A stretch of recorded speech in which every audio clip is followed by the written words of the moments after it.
So, I should probably address the elephant in the room. Where have I been? And where has this video been for the past, 2 months? Laziness. That's my reason. I've just been also busy with stuff. So I just, I've sat down several times to read Volume 13 and do a video on it. But nothing comes of it. So, I finally decided, okay, today I have nothing going on for the afternoon. Read it. And I did. And I read through it. Here's my video. So, if I make any mistakes in this, forgive me. It's been a while since I've talked about Tor, 2 months-ish, but I still remember some stuff. So, this will be the second part of the Academy City invasion. Really the main part of the arc. Because it's yeah, this is technically a 2-volume arc, but unlike Daihase, where, both parts are equally about the events of the arc. Yeah, not really. So, this volume's structure is a lot more simple than other 2 volumes, where it is straight up just protagonist versus antagonist. Very simple. So, where do I begin? I guess I should begin with Vento. Because, she's... Kihara is... I don't know when other Kiharas get involved. Am I gonna call Amata I'm just gonna call him Kihara for this, but I am referring to Amata, not Gensei or anyone. I'm talking about Amata. I'll talk about him a bit later, but I want to talk about Vento, because there's a bit with her. Some interesting lore implications with her. So, I talked about her a bit in the last video, but now I can fully talk about her. So, Vento is the first member of God's Right Seat.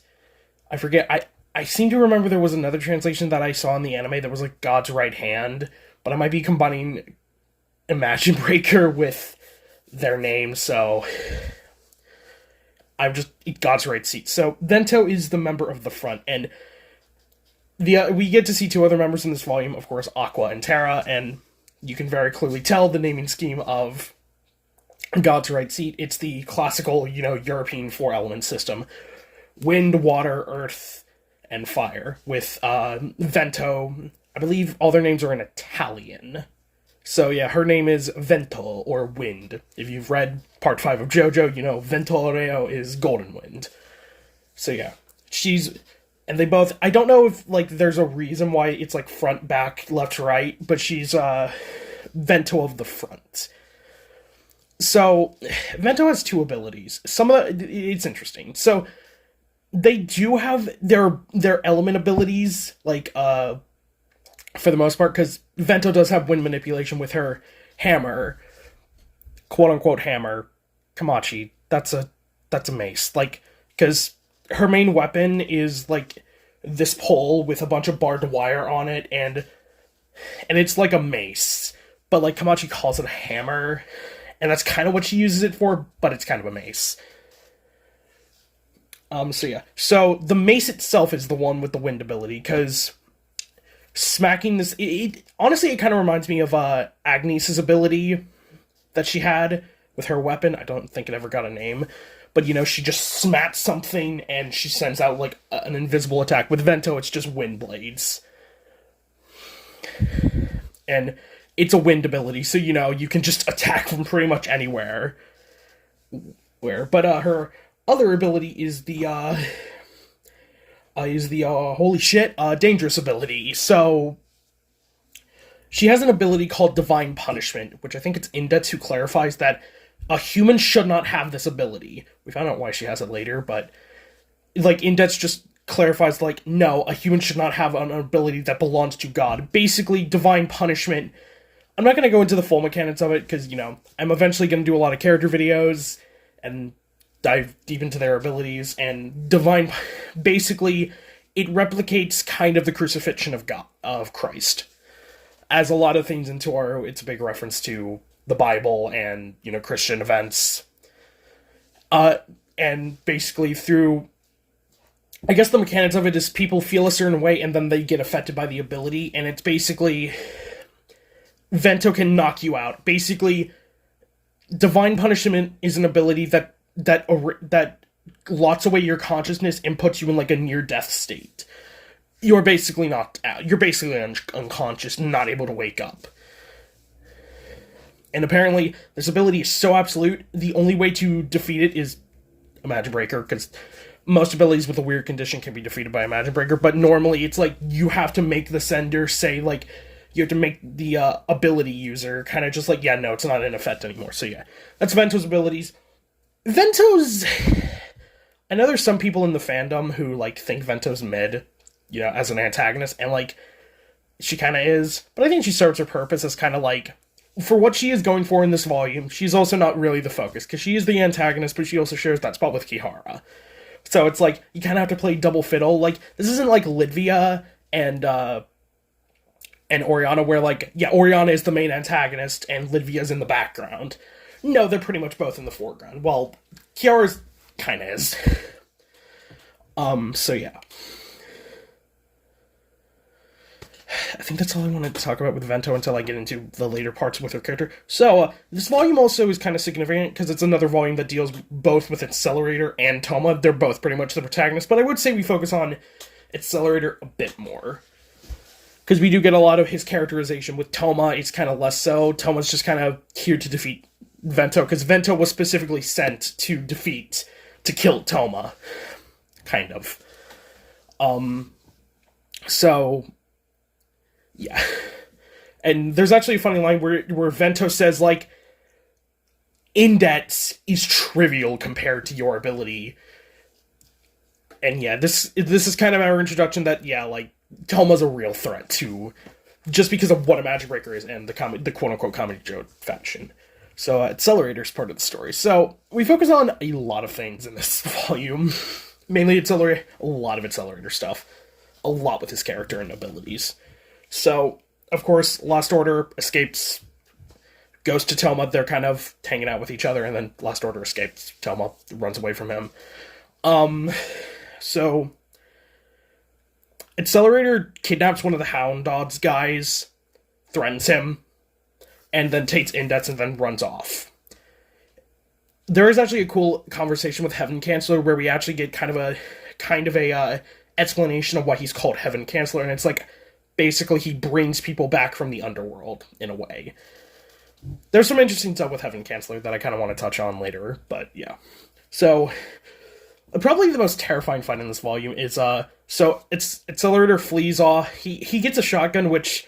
I have a gun nerd friend who really likes guns, so whenever there's, like, a scene in Toaru or a manga or anime with, like, guns, I'm always like, hey, is that accurate? Or, like, is that actually how that works? Because Accelerator, he gets a shotgun because he lost his cane, so he needed something to support himself when he's not using the calculations. So he just gets a shotgun with, like, 30 rounds, and I'm like, what fucking shot? Because if I'm remembering correctly, how they depict the shotgun in the anime, it's just like a pump action shotgun. I think that's what they're called. I'm sorry if I offend anyone who's big on guns. I'm dumb. I guns look cool in media. That's my thing. But like it's more like, you know, it looks more like a shotgun that you load into the sluts in individually, then pump it to shoot it, and that kind of thing. You know, like how a pump action shotgun works. You've played a video game, and with it. But it seems more like the more accurate version of this is like, would be more like a drum mag, because that's what my friend was saying. I forget the exact model he was saying. Yeah, like a gun called like the Saiga 12, but I don't know. I don't remember it being depicted with a drum mag in the anime. I might be wrong. It's been a while since I've watched Index Season 2, like, God, nearly a year. It feels weird. But yeah, so he goes to a recycle facility, and a big part of this volume is kind of Accelerator needs to defeat Kihara. Heaven Canceller also gets on him, like, you're fighting a losing battle. You want to destroy Hound Dogs, kill Kihara, and get Last Order back unharmed. That's impossible with your current condition. And Accelerator kind of just says, fuck off, I can do it. Or kind of like, it's an unreal... So, instead of using his ability to take out a bunch of Hound Dogs, he uses psychological warfare, which is terrifying. One of them he kind of futz with and blows your jaw off, which Accelerator only kills one of them, but like he psychologically torments all of them, because it's terrifying. They did. I don't remember them making it that scary in the anime, but like in the light novel, it's very scary. Of like it kind of proves that like yeah, Accelerator is a threat and like terrifying, even without his ability. Which I've always said, like Accelerator isn't strong just because of his ability. It's because of his calculations and his brain. That's why he's so dangerous, and that's why the dark matter what was it called? The dark matter? No, not dark matter. Fuck, what was the Darkmay project? The project that I think Ringo was a part of. Yeah, I still need to do it. I still need to do a video on Kakine spinoff, which I'm gonna probably do after I get through volume 15, because that's where Kakine gets introduced. But yeah. So yeah. That's scary. One of them like pleads for his life, and yeah, Accelerator turns him into paste. And kind of crosses that line once again. There's a lot of this specific volume does cover a lot of like Accelerators kind of shifting from light and dark, and there was a really good line that I do want to read out from Heaven Canceller later on. There's one this volume is infamous for one thing. Not bad. This is a great volume. But it's infamous for one feat. That the anime does not do justice, like displaying how stupid it is. So Accelerator pissed at Alistair for all of this, because Alistair's fucking with all of them this entire volume, because it's Alistair. It's fucking Alistair. He fucks with everyone. That's his thing. So, Accelerator, in a fit of rage, grabs onto a building, and basically tosses it using the rotational energy of the fucking planet, which I'm not a science nerd. Like, I like science. I really liked it in high school and middle school, but I haven't kept up with it. Like, I know I talk about a series that's, science-based, and I don't know that much. Kind of unfortunate. If I was really into science, I would probably get a lot more enjoyment or hatred out of Vendettes. But you don't need to tell me the science of, like, yeah, just using the rotational energy of the planet is terrifying. And I know Accelerator has a way crazier feat later on. Also, there's some new volumes that I do want to talk about. I'll talk about that at the end, but I will do a video on that. So yeah. So, Kihara gets Last Order. There's also a fun conversation that Toma and Accelerator actually technically meet each other again in this volume, but it's over a phone. Because Toma calls Accelerator through Last Order's phone, and they talk to each other, and they don't even realize it's, like it's Accelerator, and Toma doesn't realize it's Accelerator, and Accelerator doesn't realize it's Toma. They don't get that very satisfying clash until volume 20 or 21, I believe. So we're like 7 volumes down the line from that. God, Inded Season 3 really did adapt way too much, did they? I don't know what I'm gonna do for that. Like, I don't know if I want to make a respective video just, like, talking about, like, everything that kind of, like, was fucked with Season 3, or just talk about it as I talk about the volumes. I don't know. I'll decide in the future. So, this volume is kind of... because it's kind of funny, because in the series, we start September with, Hazakiri Hyoka, not Hyoka, not, like, Hyoka, like the series. And we end September, because this is the last volume that takes place during September. We kind of... We know what Hyoka is, but we actually know her full purpose now. So... There's also the between the lines, like the in-between chapter things, is Tsuchimikado. He's kind of in the background, because there is a force outside the Roman Catholic Church, is outside of Academy City waiting to attack, and Tsuchimikado kind of deflects their attack by destroying one of their spells, so he's useful. Hyoka, oh boy. So we find, I guess, less so Hyoka, and more so we find out the purpose of the Imaginary Number District. The Imaginary Number District is something that's been set up and kind of alluded to a lot in the series. It was first mentioned in, I think, volume 2 or 1, like, one of the original volumes. And, like, we didn't really know. It was, like, a mystery of Academy City, and we still truly don't. And it's, like, at this point in the series, we still truly don't know. But, we kind of find out what the purpose of it is. So, at least to my knowledge of how the magic system in Indets works, is it works on, like, layers of reality. At least that's what I've been told, or at least I found out on my own.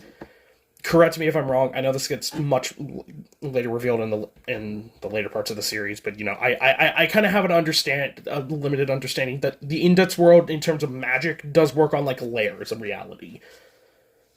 Which does make sense. I've seen other series do this. Hey, well, one of my own friends' D&D campaign kind of works on this logic. But basically, what the imaginary number district, it's incomplete, but basically what it does, at least what I've gathered what it does, is basically it nullifies magic.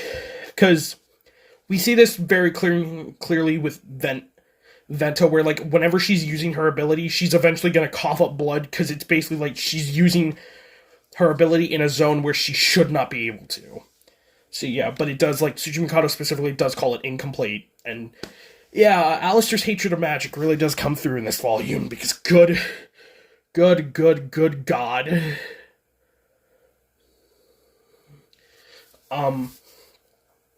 But yeah, and Hyoka specifically is the connection to this, because she's an artificial angel. That's her existence.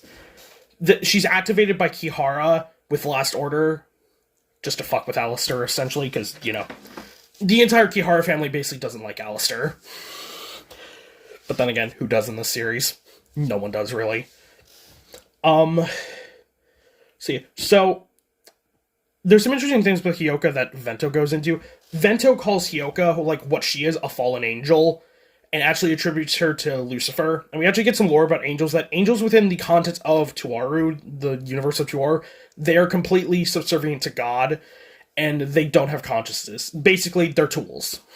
They're just mindless soldiers that God can use. Which, all the angels we've seen, Hyoka is the only exception to this so far that we've seen, because she also does kind of control this power later on during World War III.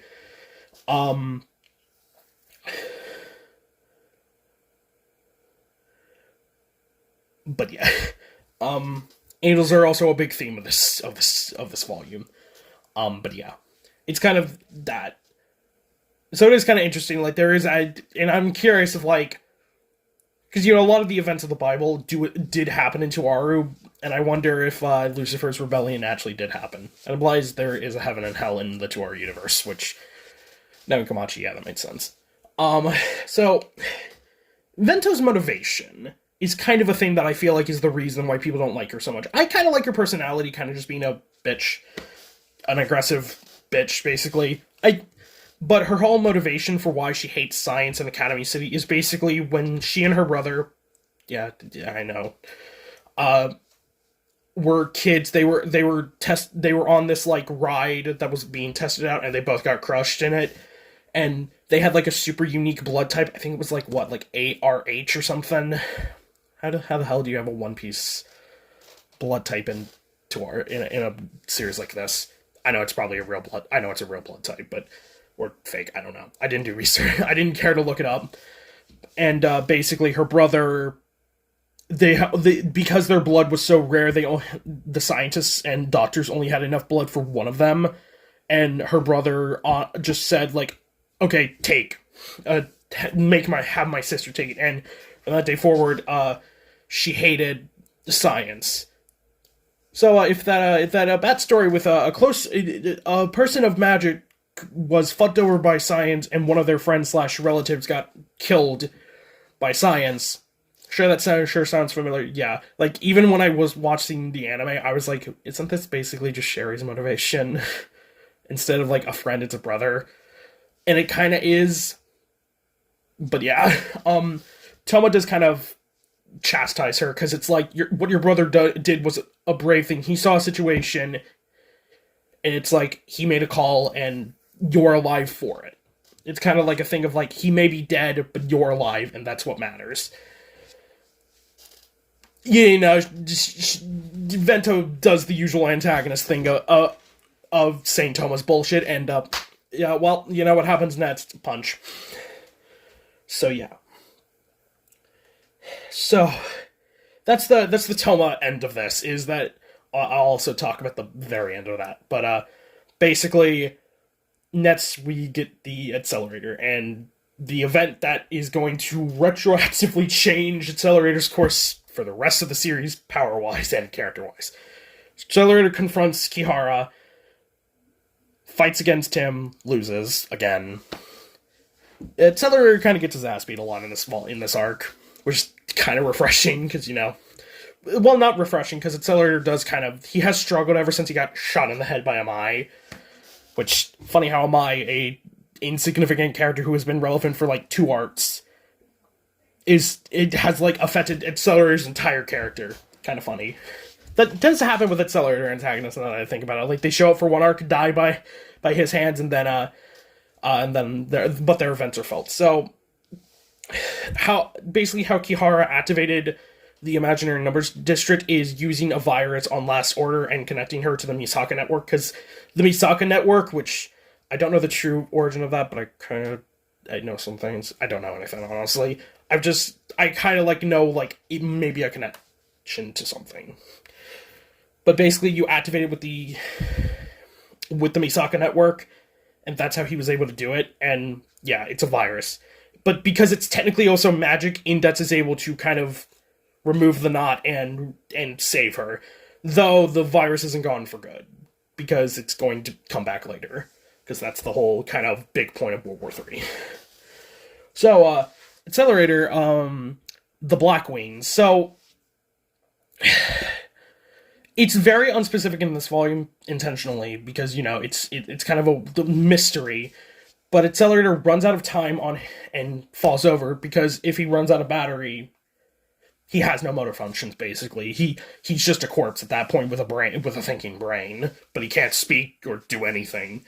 But he basically says, fuck the rules.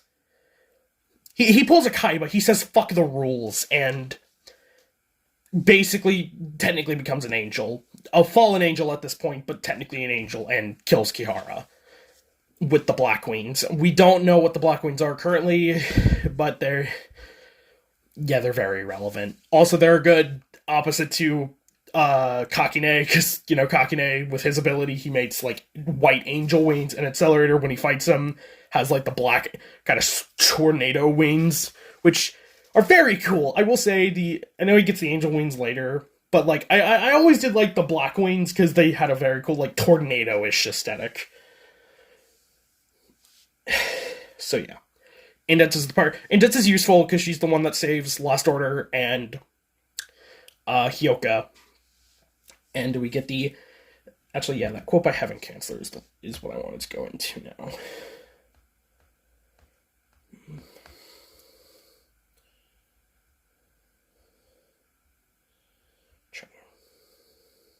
Yeah, it's like, Accelerator is not on the side of good. He is not white. He may have gained some slight light and obtained a bit of the white of good, but deep down he still carries the black of evil. Until now, well, I suppose he was a gray that was infinitely close to black. He is a dangerous and unstable. It describes Accelerator rather well, that he's kind of like, he is gray, but he's always been like towards black, but he's also kind of like, he can shift to either side. That's kind of the point of Accelerator's character. A big part of Accelerator's character for Old Testament, at least. So Accelerator gets knocked out, and him and Last Order he gets saved by the dark side, and this leads into him joining group, which isn't touched on until SS1, which I want to go into Volume 14 next, but I'm probably going to go into SS1 because there are some events like Hamazura's introduction and Accelerator or joining group and that whole fiasco. But yeah, that's the end of Accelerator's story. And we have 3 more things. First, Toma was going to wake up Vento to interrogate her and ask her some things, but another member of God's Right Seed, Aqua of the Back, my favorite member of it, him and Fiamma are kind of, I don't know, when I finally finish Old Testament, I might rank them differently, I don't know. But yeah, Aqua shows up, him and Toma have a slight conversation, and he just leaves. He just takes Vento, leaves, says some stuff to Toma. So once he gets out, therefore, he finds out from another member, I think it was, it's Terra of the left, because it's Fiamma of the right, Terra of the left, Vento of the front, and Aqua of the back. I will agree with some people that Terra is kind of a shit antagonist. He's boring. he doesn't really have a motivation. We'll touch on that in Volume 14, because he's the main antagonist of that. So yeah. So Aqua and Terra kind of have a conversation. Aqua does also kind of technically rip out, because how Vento uses her ability is she has like a very... I don't really like Vento's design that much. That is one thing that I also will say, because she has a lot of piercings, and specifically like a long tongue piercing with a cross at the end, and that's how she used her ability, and Aqua ripped that off and then just tossed it and eliminated the ability. So Aqua's a nice enough guy. Aqua's a complicated character. I'll discuss him much later, but yeah. He's more complicated than he's more kind of complicated. He's the most complicated, in my opinion, he's the most complicated member besides Fiamma, because Fiamma's the end antagonist of the series so far, so, in Old Testament, so of course he has a lot of complications with his character. End goal and antagonists usually do. Like Aizen, Madara, they, like, all those different antagonists, they have more complications. So, and they basically talk about that, yeah, their forces outside of Academy City were annihilated somehow by the Imaginary Number District, and Aqua says, basically, I gotta go recover them, and Terra's just like, oh, how knightly of you, and Aqua just kind of goes, I'm not a knight, I'm just an ex-mercenary thug. So yeah, getting a bit of introspection into Aqua's backstory, a little something to whet your appetite with his character. So then, the two final scenes of the vault. Heaven Chancellor and Alistair talk. And this is where we also, because we know that Heaven Chancellor and Alistair do have some sort of nebulous relationship that we don't really know the details of, but basically how it is said that is like, Alistair was saved by Heaven Chancellor when he was being hunted, and that was how, that eventually led into the formation and founding of Academy City. And Heaven Chancellor kind of warns him to stop fucking with his patients, but he also does kind of say, like, you are also one of my patients. So, yeah. Kind of somber little end to that, but it is an interesting interaction that they both have. And then the final, like, 3 lines of the chapter, of the volume is a conflict was beginning. Academy City and the Roman Catholic Church were in direct opposition. It was possible a truly great war was beginning, one that could become the third of its kind. Of course, this volume is definitely like the real start of the flames of World War III, the final arc of Old Testament. And yeah, that's volume 13. I'm very happy that I finally read that. I like Vento a little bit. I think she also does come back later as kind of an ally, and I like her. She's decent enough. She is like my second least favorite member of God's Right Seat, because I think Fiamma and Aqua are just better. They have more solid motivations to why they do things. And I imagine it's even better in I know the light novel, again, Season 3 fucked, but I still like Season 3. I'm gonna get shot for that, but whatever. And Terra's the worst, because, like, he's alive for 1 volume and then dies. So, like, bleh. But yeah. I also like Kihara. He's a really good antagonist for Accelerator. Kind of like, Kihara is basically everything shitty about what Accelerator's life was before he, like, found Last Order and kind of was punched out by Toma. So yeah. Oh yeah, one final thing before I kind of end this. It was confirmed recently that in August we are getting the 2nd volume of the item light novel. Probably around the same time we're going to get the manga by Strelka. So I'm actually I'm very interested in that. I will read it and review it when it does come out in August, because I'm very interested in where they're going to take that story. If it's going to take place close to the main story, or if it's going to still take place like a year before the story, like the story of Index begins. But yeah, I'm happy that it got a sequel, because, you know, it could have been a Kakine thing where Kakine only got like 1 volume and 1 arc. But I'm glad that Mugino and her team are getting more Frenda content, which I'll be discussing Frenda in the main series soon, which I'm excited about that. I get to talk about her in like 3 volumes or so. And her death, but, you know. Death gets off a lot of shit, so it is unimportant. And I also have to do I also want to do a video on Dream Ranker.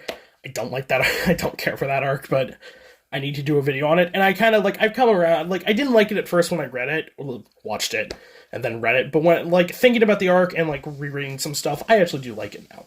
I think it's less of a mess than I thought it was. So, yeah. What did you... if you've read this volume, what did you think of it? Did you like it as much as I did? Do you think it was a good ender for kind of Act 2. Because I do consider this volume at the end of Act 2. Like, the crescendo and ending of Act 2. Because, like, you get a lot of introspection on where Accelerator's character and ability are going to go, and then you get, like, the flames of war, the spark of war with War 3 getting started. So, yeah, if you like, and of course, if you like this video, please like, comment, and subscribe to all that YouTube stuff. I feel like, I don't know, I think you should do this at the beginning of the video, but I don't like to do that at the beginning. That just feels kind of inconsiderate. Like, yeah, the video's already barely begun, but subscribe to my channel. It's like, yeah, after you watch the video, oh, like, yeah, do that. And I don't know how many views this is gonna get. I've slowly realized that my other videos on other series get more views than Tuaru, but like, I'm dedicated. I'm dedicated to doing Tuaru as like my focus, so it doesn't discourage me. Also, I'm not in this for money or views. If I ever get monetized, I'm gonna get demonetized faster than anyone else because of how much I say fucking videos. But yeah, if you like this, do all that YouTube stuff. This will be Neo signing out. Hopefully, it won't take me 2 months to read Volume 14 and SS1. I cannot promise anything, but I'm gonna try my best. See ya, and have a good day.